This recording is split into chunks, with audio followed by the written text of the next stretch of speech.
Puji Tuhan, selamat sore untuk kita semua. Kita bertemu kembali di dalam hadirat Tuhan. Mari kita tundukkan kepala kita berdoa. Kami bersyukur kepadamu Bapa yang baik dalam surga, Bapa dalam nama Tuhan Yesus. Terima kasih untuk hari ini Tuhan. Kembali kami boleh datang dengan hati yang penuh syukur. Kami mau mempersembahkan pujian kami untuk memuliakan Tuhan. Berkati ibadah kami, berkati kami semua Tuhan. Kami yakin ketika kami bersekutu dengan Tuhan, ada sesuatu yang Tuhan kerjakan dalam hidup kami, bahkan di dalam ibadah kami. Dalam nama Yesus kami berdoa, kami bersyukur, haleluya, amin. Kau Bapa yang mengasihiku, kuasa-Mu memulihkanku, haleluya. Terima kasih Tuhan.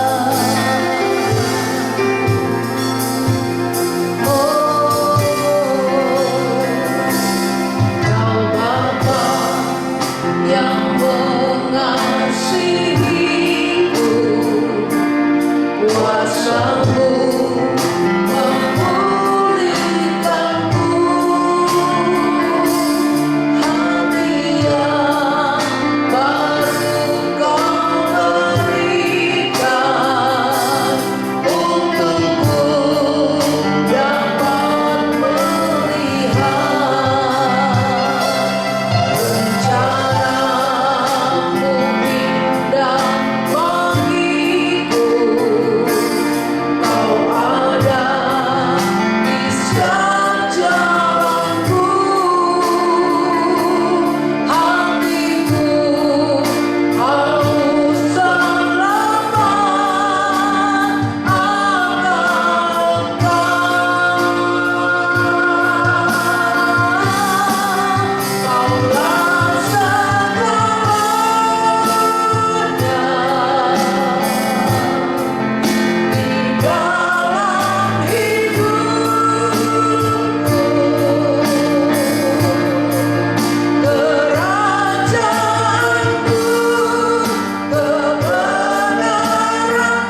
kasih Bapa yang baik.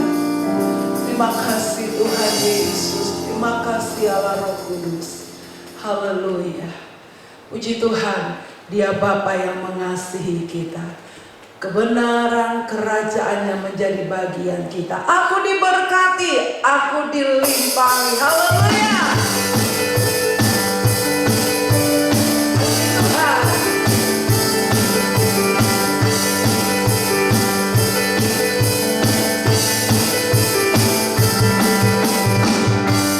Kasih setiamu nyata bagiku, hikmat kebajikan tersedia bagiku. Kekuasaanmu limpahkan segalanya, dan anugerahnya sangat besar bagiku. Kasih setiamu nyata bagiku, hikmat kebajikan tersedia bagiku. Kekuasaanmu limpahkan segalanya, dan anugerahnya sangat besar bagiku. Haleluya. Aku diberkati, aku dilimpahi, karena Allah sanggup untuk menyediakan. Aku diberkati, aku dilimpahi, atas kemurahan anugerah Tuhan bagiku. Haleluya.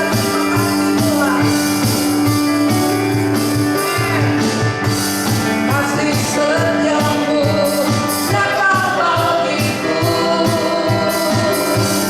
hikmat kebajikan tersedia bagiku. Kekuasaanmu limpahkan segalanya, dan anugerahnya sangat besar bagiku. Aku diberkati, aku dilimpahi, karena Allah sanggup untuk menyediakan. Aku diberkati, aku dilimpahi, atas kemurahan anugerah Tuhan bagiku. Aku diberkati, aku dilimpahi, karena Allah sanggup untuk menyediakan. Aku diberkati, aku dilimpahi, atas sempurnaan anugerah Tuhan bagiku. Atas sempurnaan anugerah Tuhan bagiku, atas sempurnaan anugerah Tuhan bagiku. Kasih kemuliaan bagi Tuhan. Haleluya. Percayalah, Dia Allah yang sanggup untuk memberkati kita. Sekalipun di tengah kesulitan, Dia Allah yang sanggup dan Dia Bapa yang baik. Kita siapkan hati kita untuk mendengarkan firman Tuhan. Haleluya. Sekalipun aku dalam lembah kelam Tuhan, aku percaya berkat-Mu selalu melimpah dalam hidupku. Terima kasih Tuhan. Sekalipun aku dalam lembah kelam, ku takut sebab Kau besertaku. Sekalipun badai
Sungguh ini menjadi keyakinan kami Tuhan.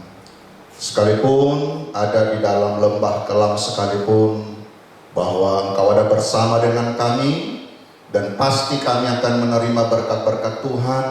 Pasti kami akan mengalami pemeliharaan Tuhan yang ajaib.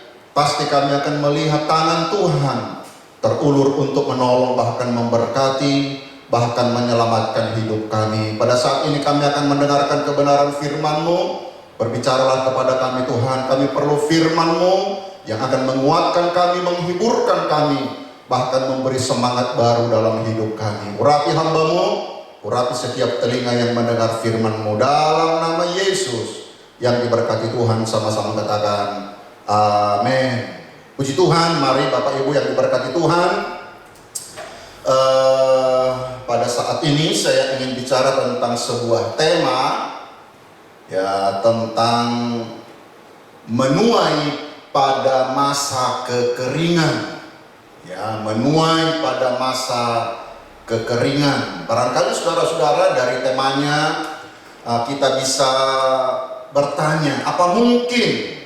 Ya, bahkan mungkin kita akan berpikir bagaimana caranya.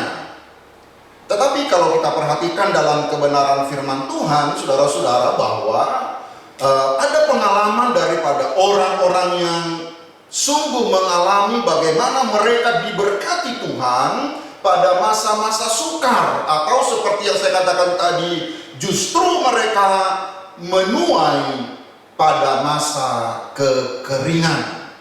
Mari kita akan melihat dari kitab Kejadian pasal yang ke-26, satu kisah yang saya yakin juga tidak asing bagi kita saudara-saudara, tetapi pada saat ini kebenaran firman Tuhan ini saya ingin share, dan saya berdoa kita semua akan selalu diberikan Tuhan semangat untuk taat dan setia kepada Tuhan walaupun dalam keadaan yang sangat sulit. Kejadian pasal yang ke-26 ayat pertama sampai ayatnya yang ke-6.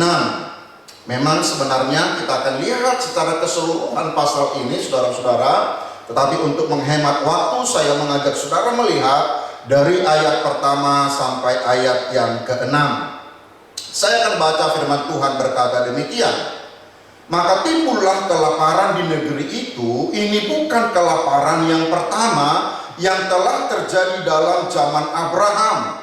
Sebab itu Ishak pergi ke Gerar kepada Abimelek, raja orang Filistin. Lalu Tuhan menampakkan diri kepadanya serta berfirman, janganlah pergi ke Mesir, diamlah di negeri yang akan kukatakan kepadamu. Tinggallah di negeri ini sebagai orang asing, maka aku akan menyertai engkau dan memberkati engkau, sebab kepadamulah dan kepada keturunanmu akan kuberikan seluruh negeri ini. Dan aku akan menepati sumpah yang telah kuikrarkan kepada Abraham ayahmu. Aku akan membuat banyak keturunanmu seperti bintang di langit. Aku akan memberikan kepada keturunanmu seluruh negeri ini, dan oleh keturunanmu semua bangsa di bumi akan mendapat berkat.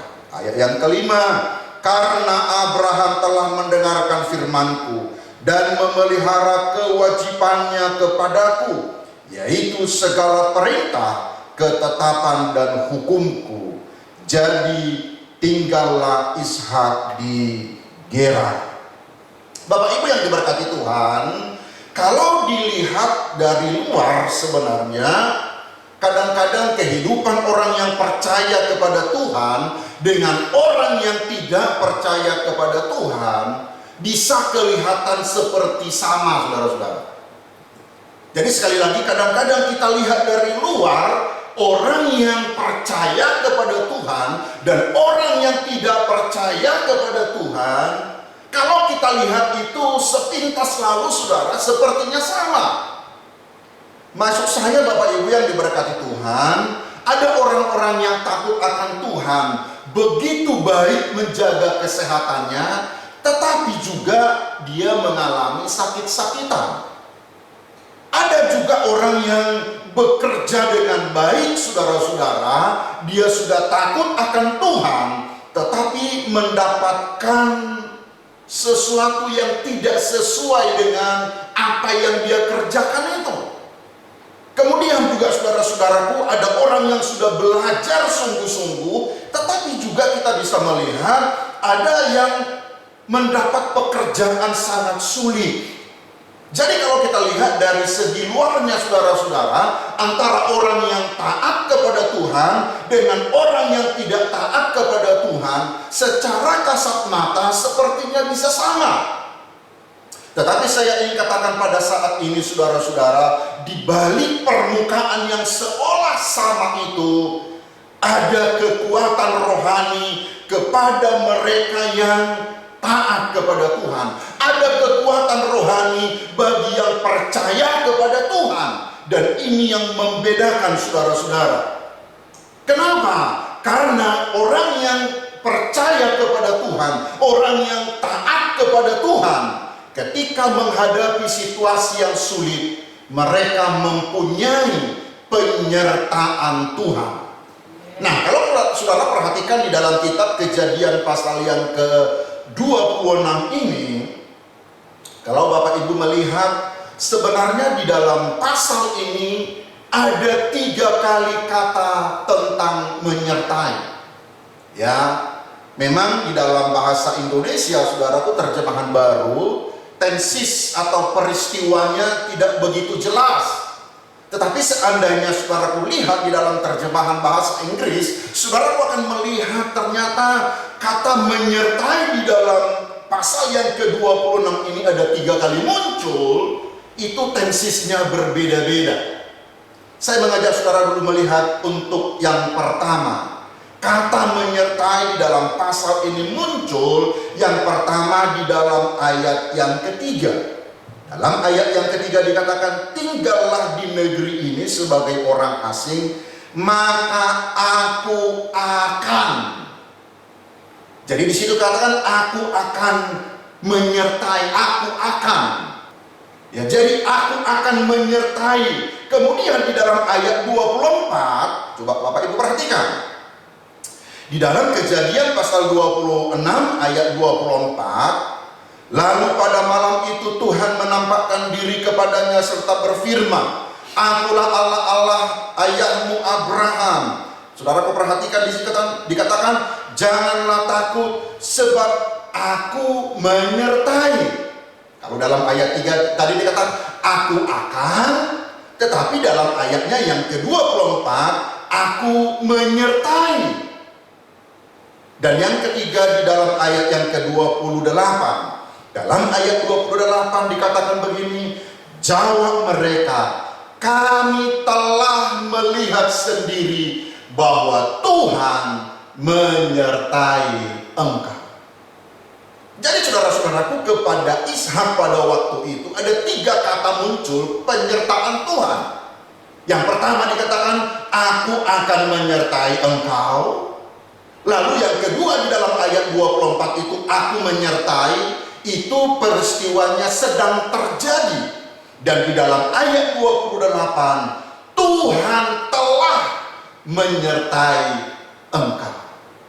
Bapak Ibu yang diberkati Tuhan, kalau kita perhatikan dalam kebenaran firman Tuhan ini, sebelum, sementara, dan setelah, maka Tuhan selalu menyertai.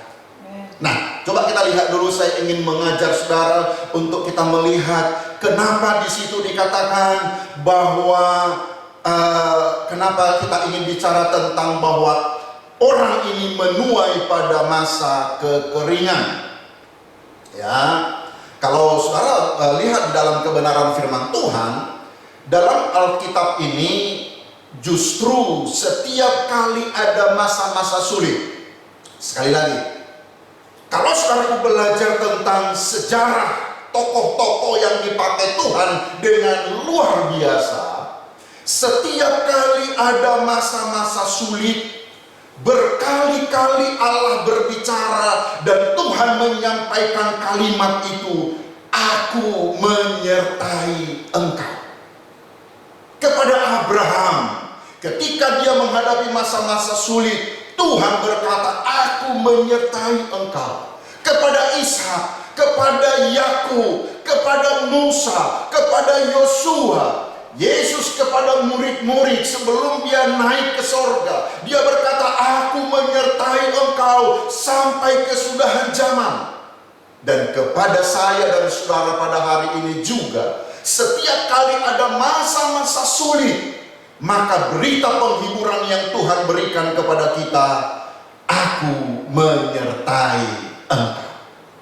Saya selalu katakan, Tuhan menyertai kita dalam setiap musim kehidupan kita. Di dalam kitab Yeremia pasal 23, ya, nanti kita akan kembali kepada Kejadian pasal yang ke-26, tetapi saya mengajak saudara untuk melihat tentang penyertaan Tuhan yang luar biasa. Di dalam kitab Yeremia pasal yang ke-23, ayatnya yang ke-23 dan 24. Coba Bapak Ibu perhatikan ayat ini.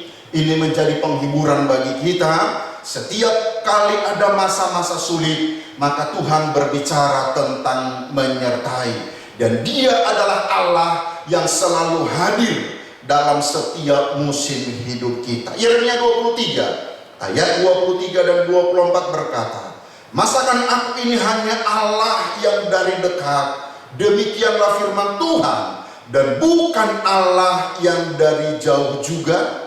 Sekiranya ada seorang menyembunyikan diri dalam tempat persembunyian, masakan aku tidak melihat dia? Demikianlah firman Tuhan, tidakkah aku memenuhi langit dan bumi? Demikianlah firman Tuhan. Apa artinya ayat ini, saudara? Dia hadir dalam setiap segi kehidupan kita. Dia katakan, bukankah aku memenuhi langit dan bumi? Dia ada dalam setiap hidup kita. Nah, kembali ke dalam kitab Kejadian pasal yang ke-26. Kalau kita perhatikan di dalam kisah ini, perlu kita memahami, saudara-saudara, di dalam ayat yang pertama dikatakan bahwa pada waktu itu terjadi kelaparan. Dan jelas dikatakan di sini, ini bukan kelaparan yang pertama, dan bukan juga kelaparan yang terakhir. Jadi sebenarnya kalau kita coba belajar tentang tokoh-tokoh di dalam Alkitab, yang menarik kalau saudara membaca dalam hidup Abraham, kalau saudara belajar tentang hidup Ishak, kalau saudara belajar tentang hidup Yakub. Jadi Abraham, Ishak dan Yakub, tiga tokoh yang sering diucapkan di dalam Alkitab.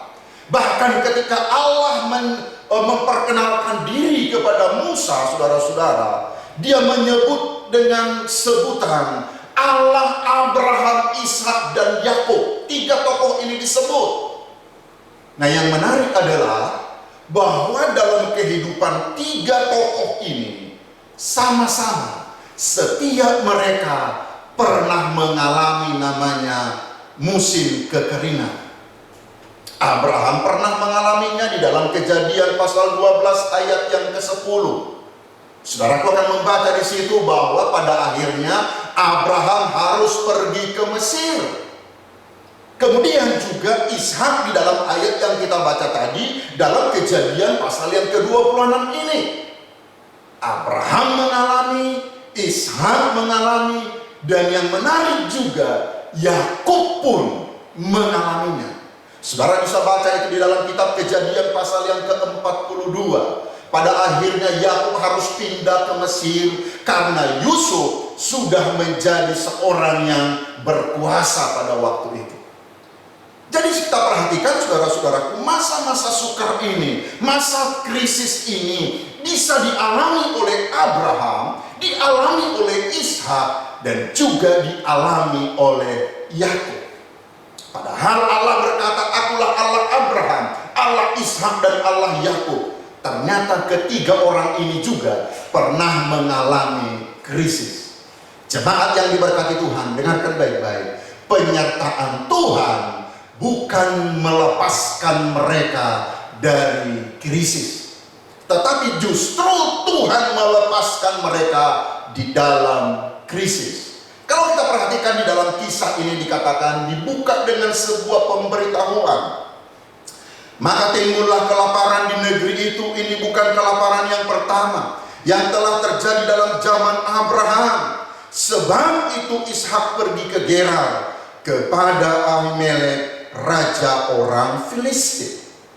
Lalu di dalam ayat yang kedua kita sudah baca tadi, lalu Tuhan menampakkan diri kepadanya serta berfirman, janganlah pergi ke Mesir, diamlah di negeri yang akan kukatakan kepadamu. Ternyata saudara-saudaraku, pada waktu itu ketika terjadi krisis, ketika terjadi kesulitan, ketika terjadi kekurangan makanan, Ishak langsung punya inisiatif. Saya ingin pergi ke Mesir. Dan kalau kita belajar, sebenarnya ada beberapa pendapat ataupun kemungkinan kenapa dia ingin pergi ke Mesir.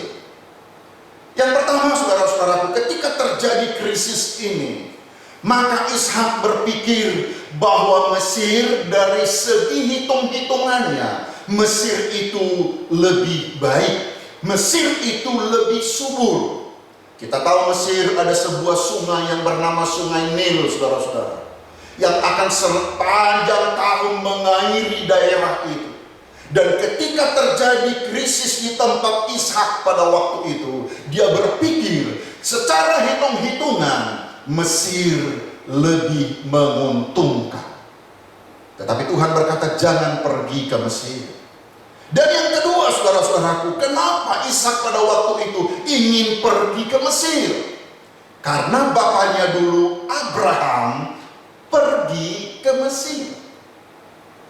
Dalam Kejadian pasal yang ke-12 ayat 10 tadi, saudara, ketika Abraham menghadapi kekurangan, ketika dia menghadapi krisis, dia pergi ke Mesir. Jadi sama ketika ayahnya mengalami krisis, Ishak juga berpikir, kenapa saya tidak boleh pergi ke Mesir? Orang papa saya aja dulu pergi ke sana. Tetapi tolong perhatikan, ada firman Tuhan di dalam ayat yang kedua.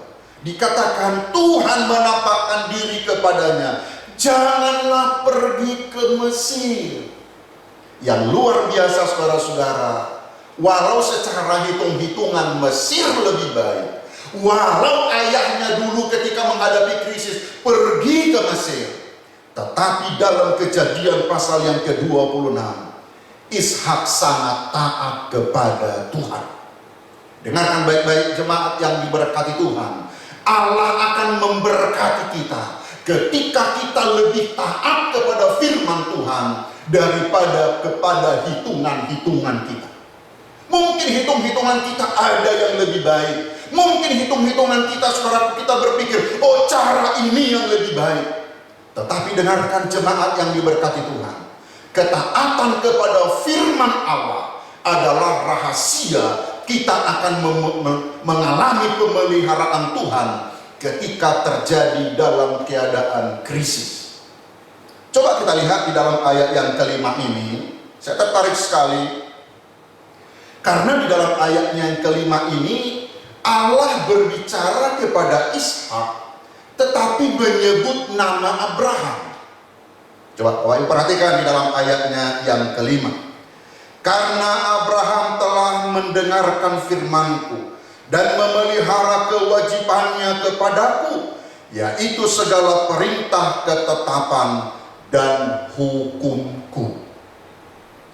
Sebenarnya pada waktu itu Allah sedang berbicara kepada Ishak. Tetapi kenapa dia menyebutkan nama Abraham? Kenapa Allah mengingatkan Ishak tentang ayahnya Abraham? Karena Ishak harus tahu, saudara-saudara, kalau Ishak seperti ayahnya taat kepada firman Tuhan, maka Ishak juga pasti mengalami apa yang dialami oleh Abraham. Jemaat yang diberkati Tuhan, kalau engkau taat seperti Abraham taat kepada Allah, engkau juga akan mengalami pemeliharaan Tuhan yang luar biasa. Dan di situ secara khusus disinggung oleh Tuhan, mendengarkan perintahku, kata firman Tuhan dalam ayat yang kelima itu, dan memelihara kewajiban kepadaku. Jemaat siapapun kita, kalau kamu dan ingin mengalami pemeliharaan Allah dalam keadaan krisis, taat seperti Abraham. Taat seperti Abraham. Artinya Ishak tidak akan mengalami pemeliharaan Tuhan kalau tidak taat seperti Abraham, saudara-saudara. Tetapi Tuhan katakan dalam mengingatkan Ishak di dalam ayatnya yang kelima, Abraham telah mendengarkan firman-Ku dan memelihara kewajibannya. Kalau kita taat, memelihara, mendengarkan perintah Tuhan, maka kita akan melihat pemeliharaan Allah yang ajaib itu. Ya, apa yang dialami oleh Ishak kalau taat, Bapak Ibu yang diberkati Tuhan, artinya ini tidak akan dialami oleh orang lain yang tidak taat. Ingat, rahasia melihat pemeliharaan Tuhan yang ajaib itu adalah ketika kita taat kepada kebenaran firman Tuhan. Sekarang kita melihat selanjutnya. Jadi Bapak Ibu yang diberkati Tuhan, saya ingin menekankan yang pertama, orang yang taat dipelihara Allah secara luar biasa. Renungkan ini. Orang yang taat dipelihara Allah secara luar biasa. Ketaatan itu mendatangkan berkat Allah. Katakan amin. Nah, yang kedua, dalam ayatnya yang ke-4 kita, saudara-saudara, ayat 12 dan 13 dari kitab Kejadian pasal 26 ayat 12 dan 13 dikatakan begini, maka menaburlah Ishak di tanah itu, dan dalam tahun itu juga ia mendapat hasil 100 kali lipat, sebab ia diberkati Tuhan. Dan orang itu menjadi kaya, bahkan kian lama kian kaya, sehingga menjadi sangat kaya. Coba Bapak Ibu perhatikan apa yang dialami oleh Ishak dan apa yang dilakukan. Di dalam ayat ini dikatakan, maka menaburlah Ishak. Loh, ini kenapa menjadi sangat menarik, saudara-saudara? Kenapa dikatakan, kenapa secara khusus dicatat di situ, maka menaburlah Ishak? Coba kita renungkan, apakah ini yang pertama kali Ishak menabur atau bukan? Saya percaya, saudara-saudaraku, bahwa kehidupan Ishak sebagai seorang yang kerja, sebagai seorang yang hidup pada zaman itu, ini bukanlah penaburan yang pertama. Jadi bagi dia sebenarnya menabur itu sesuatu yang sudah biasa. Tetapi kenapa di dalam ayat ini secara khusus dicatat, maka menaburlah Ishak di tanah itu? Karena pada waktu itu sedang terjadi krisis. Jadi dia menabur pada masa paceklik, saudara-saudara. Dia menabur pada masa krisis. Itu sebabnya secara khusus ditulis ayat ini. Saya katakan tadi, ini bukanlah pertama kali Ishak menabur. Sebelum-sebelumnya dia sudah banyak menabur. Tetapi kenapa ditulis ayat ini secara khusus? Karena ada sesuatu yang istimewa. Ia menabur dalam masa kekeringan. Dia menabur dalam masa keadaan yang sulit. Tetapi perhatikan, saya ingin kembali tadi, itu diawali dengan ketaatan kepada firman. Diawali dengan ketaatan kepada firman. Orang yang menabur dalam masa krisis, ada kecenderungan kita, saudara-saudara, kita akan menjadi sangat sulit memberi ataupun menabur dalam masa kekurangan. Sulit bagi kita untuk menabur ketika ada kemarau. Sulit bagi kita memberi ketika kita dalam keadaan kekurangan. Tetapi Ishak berani melakukan tindakan iman. Dia menabur dalam masa kekurangannya. Bapak Ibu yang diberkati Tuhan, menabur dalam masa kekeringan adalah sebuah tindakan iman yang luar biasa. Maka tidak secara kebetulan kisah ini dicatat, saudara-saudara. Ia menabur dalam masa kekeringan.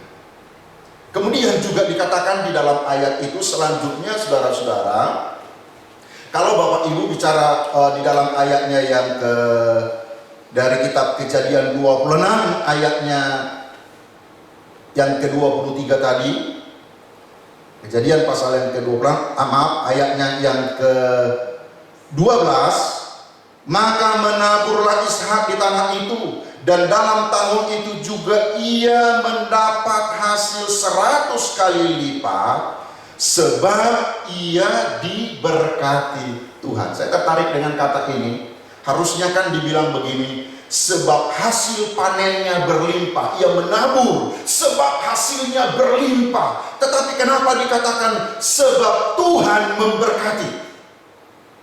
Karena sumber daripada berkat itu selalu dinyatakan melalui mujizat Tuhan. Kadang-kadang kita di dalam memberi atau menabur, saudara-saudara, yang ada dalam hati kita adalah kepada siapa kita menabur, orang itu yang harus dari orang itu kita menuai. Jadi ketika saya menabur dan memberi, bahkan mungkin menolong seseorang, memberi perhatian kepada si A, kemudian kita sudah mulai berpikir, saya akan mendapat sesuatu dari dia, saya akan menuai dari dia. Dengarkan baik-baik, kalau itu yang engkau lakukan, engkau akan kecewa, saudara-saudara. Tetapi ketika engkau menabur dan percaya Tuhanlah yang akan menumbuhkan benih itu, dan engkau memperoleh balasan dari Tuhan, ketika yang engkau bantu itu tidak meresponi ataupun bahkan mungkin tidak memberikan perhatian kepadamu, engkau tidak akan pernah kecewa dalam hal menabur. Tetapi kalau engkau percaya Tuhan yang sanggup membalas apa yang engkau lakukan itu, maka engkau akan penuh sukacita di dalam hal menabur. Menabur dalam masa kekeringan. Tuhanlah sumber berkat itu, saudara-saudara. Ya, dan ketika engkau lakukan hal yang baik, ketika engkau menabur dalam masa kekeringan, seringkali bahkan yang dipakai Tuhan untuk memberkatimu adalah orang yang bukan orang yang percaya kepada Tuhan. Saudara bisa baca di sebuah kisah di dalam kitab Esra pasal yang pertama, mulai ayatnya yang pertama sampai ayat yang kelima. Di situ Tuhan membangkitkan seorang raja yang bernama Raja Kores. Siapa sebenarnya Raja Kores ini? Raja Kores ini bukan orang yang percaya kepada Tuhan. Tetapi ketika pada waktu itu Esra ingin membangun bait Allah dan ingin membangun Yerusalem, justru orang ini yang digerakkan oleh Tuhan untuk membantu pembangunan Yerusalem. Ingat baik-baik Bapak Ibu yang diberkati Tuhan, berkat itu dinyatakan melalui mujizat Tuhan. Jangan pernah engkau berpikir bahwa engkau akan mendapat dari orang yang engkau tolong. Ketika engkau menabur kepada seseorang dan engkau berpikir bahwa orang itu nanti yang akan mengembalikan kepadamu, engkau kecewa. Ketika engkau lakukan yang baik, maka percayalah Bapa di sorga yang akan membalasnya. Ya, kemudian Bapak Ibu yang diberkati Tuhan, kalau kita bicara tentang menabur, ada hukum. Ya, Alkitab berkata, saudaraku, bahwa hasil panen tergantung daripada benih atau jenis yang ditanam. Maksudnya begini, saudara, kalau saudara nanam jagung, pasti menuainya jagung. Kalau saudara menanam padi, menuai padi. Jadi apa yang engkau tabur menentukan jenis apa yang engkau tuai. Dan yang kedua, saudara-saudara, jumlah benih yang engkau tabur itu juga menentukan jumlah benih yang engkau tuai. Jadi berbicara tentang hasil panen itu, saudaraku, itu tergantung kepada jenis yang kita tanam. Jangan pernah berpikir saudara tanam nangka lalu mengharapkan semangka. Itu judul lagu dangdut. Kebenarannya adalah apa yang engkau tanam, itu yang engkau tuai. Dan jumlah yang engkau tanam itu menentukan jumlah yang engkau tuai. Sebabnya Bapak Ibu yang diberkati Tuhan, bagaimana Ishak diberkati Tuhan pada waktu itu. Dia berani menabur dalam masa kekeringan. Kenapa? Ini sebuah tindakan iman. Saya berdoa kepada Tuhan, semua jemaat, semua saudara yang mendengarkan kebenaran firman Tuhan ini, mari kita lebih melakukan tindakan-tindakan iman, percaya kepada Tuhan. Dari semua apa yang kita lakukan, itu mempermuliakan Tuhan. Nah, secara cepat saya ingin ajak saudara melihat tentang berkat Tuhan yang benar itu seperti apa.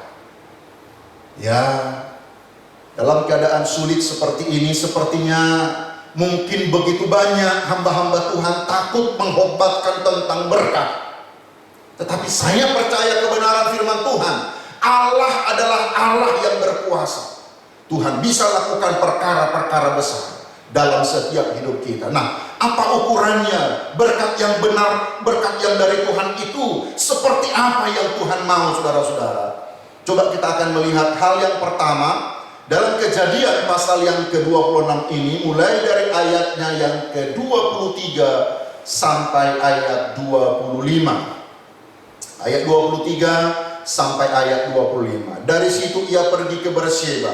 Lalu pada malam itu Tuhan menampakkan diri kepadanya serta berfirman, "Akulah Allah ayahmu Abraham.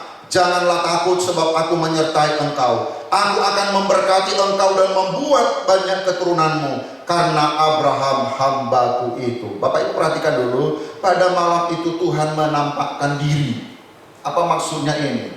Saya percaya berkat yang diterima oleh Ishak itu membawa pertumbuhan rohani dalam hidup Ishak.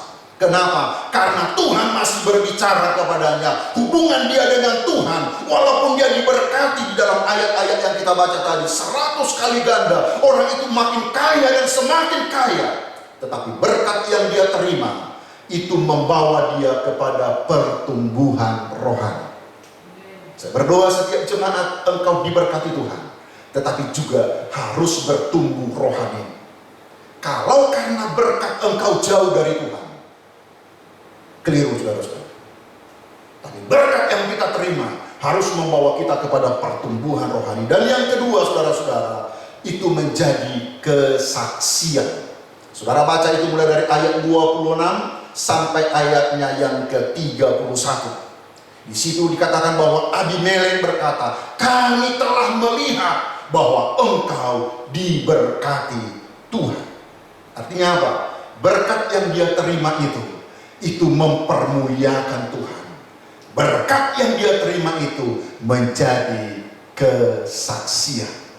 Rahasia diberkati Tuhan pada masa kekeringan, engkau menabur dengan iman. Tuhan Yesus memberkati kita. Mari kita akan berdoa bersama-sama. Kita kembali akan pujian tadi. Sekalipun ku berjalan, aku percaya berkat-Mu melimpah. Haleluya. Sekalipun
Ishak adalah masa kelaparan dan kekeringan. Tetapi sekali lagi sebenarnya hal-hal yang sulit, masa-masa kekeringan bukan hal yang baru. Karena Abraham, Ishak, Yakub pun pernah mengalaminya. Tetapi orang-orang ini mengalami pemeliharaan Tuhan yang ajaib. Bahkan justru dalam situasi-situasi yang sangat sulit itu, Ishak justru menuai secara ajaib. Bapak Ibu yang diberkati Tuhan, walau Mesir secara hitung-hitungan bagi Ishak lebih menguntungkan,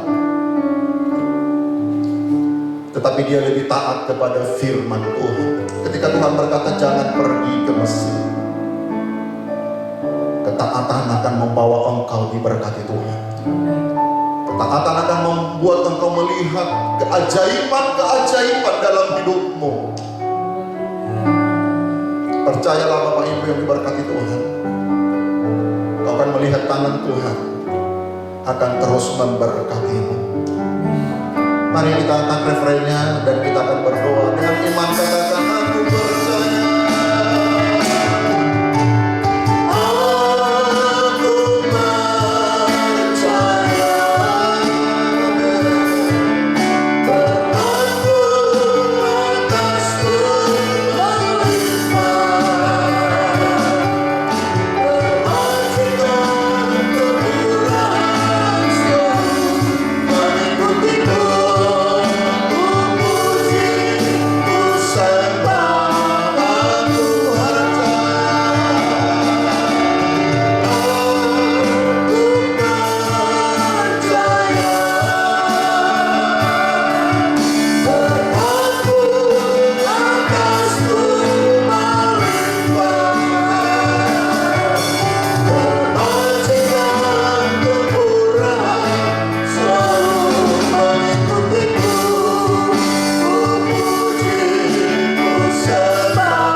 Masa-masa sulit ini sedang kami hadapi, tetapi kami percaya pemeliharaan Tuhan juga akan sempurna dalam kehidupan kami.